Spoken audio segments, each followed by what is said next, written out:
গাজীপুরে টঙ্গীর তুরাগ তীরে চলছে ৫৮তম বিশ্ব ইজতেমার প্রথম পর্ব।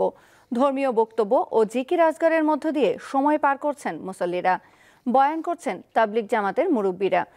ইজতেমা ময়দানে রয়েছেন সহকর্মী জাহাঙ্গীর আলম, তার কাছ থেকে জানবো এই মুহূর্তের খবর।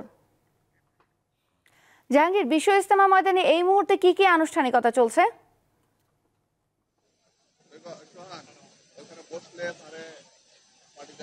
জি তৌসিয়া, আজ বাদ ফজর পাকিস্তানের মাওলানা খুরশেদ আলম বয়ান শুরু করেছেন এবং তর্জমা করেছেন বাংলাদেশের মাওলানা ওবায়দুর রহমান, এবং কিছুক্ষণের মধ্যে আসলে এখানে ব্রিফিং করবেন গাজীপুর মেট্রোপলিটন পুলিশের কমিশনার।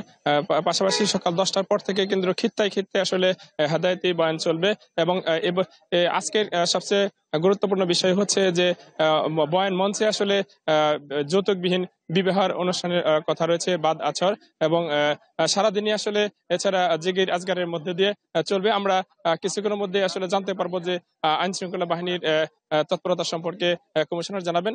তবে একটা বিষয় লক্ষ্য করা গেছে, এবছর ইজতেমায় কিন্তু ঢাকা টাঙ্গাইল মহাসড়ক যে কিন্তু কোনো ধরনের যানজটের সৃষ্টি হয় না, এবং আইন শৃঙ্খলার কোনো ধরনের বিঘ্নতা ঘটে নাই, এবং আগামী কয়েকদিনও আসলে শান্তিপূর্ণভাবেই চলবে বলে জানিয়েছেন পুলিশ কর্মকর্তারা। তৌসিয়া। জাহাঙ্গীর, আরেকটা বিষয় জানতে চাচ্ছিলাম, ইজতেমা ময়দানে পানি সরবরাহ নিয়ে সবসময় একটা অভিযোগ শুনতে পাই আমরা। এবার পানি সরবরাহ আর অন্যান্য সুযোগ সুবিধা কতটা নিশ্চিত করা হয়েছে?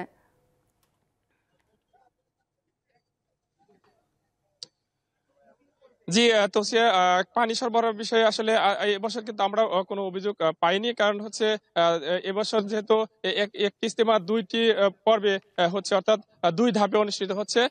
নিজাম সুরাই নেজামির অংশগ্রহণ করে আজ দ্বিতীয় দিন চলছে, এবং ৩, ৪ এবং ৫ তারিখে আরেকটা ধাপ অংশগ্রহণ করে, অর্থাৎ অর্ধেক জনসংখ্যা অবস্থান নিচ্ছে, যার কারণে পানি সংকটের কথা আমরা শুনি। তবে বিপুল পরিমাণ মশার কিন্তু উপদ্রব রয়েছে। এই মশার যদিও সিটি কর্পোরেশনের পক্ষ থেকে মশা নিধনের চেষ্টা চলছে, কিন্তু আসলে মশার কারণে অনেকটা অতিষ্ঠ হয়ে পড়েছে মুসল্লিরা। তোসিয়া।